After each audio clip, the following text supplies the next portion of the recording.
There once was a village that discovered a strange mirror in its town square. This wasn't an ordinary mirror. It was shiny, it was sharp, and it was fully alive. When you stood before it, it didn't just show you your reflection.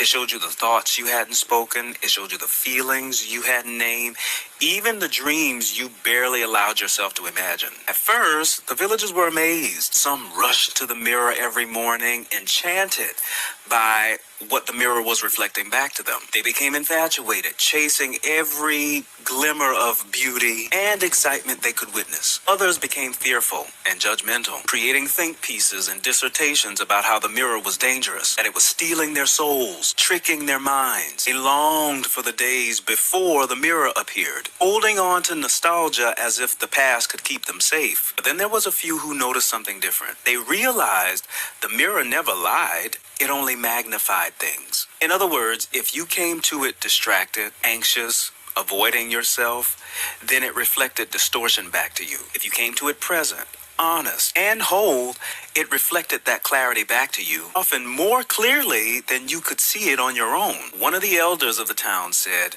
"This mirror is not here to replace us, and it's not here to destroy us. It shows both our distortion and our clarity because both exist within us. The real question is, which self is consistently standing in front of it? The self that avoids, or the self that's embodied?" Over time, the villagers learned that the mirror was neither a gift nor a burden. It was a test of capacity. Could they hold multiple truths at once, even when it's uncomfortable? Could they see their distorted selves without shame and their embodied self without pride? Could they grow up enough, not in years, but in emotional presence, to let the mirror remind them of who they already were? The mirror didn't change them. It only revealed the pace at which they were willing to change themselves. That's the world we live in right now. AI, technology, connections we make online and in real life, they are all mirrors. They magnify both your clarity and your distortion. Nobody or nothing is a threat. The threat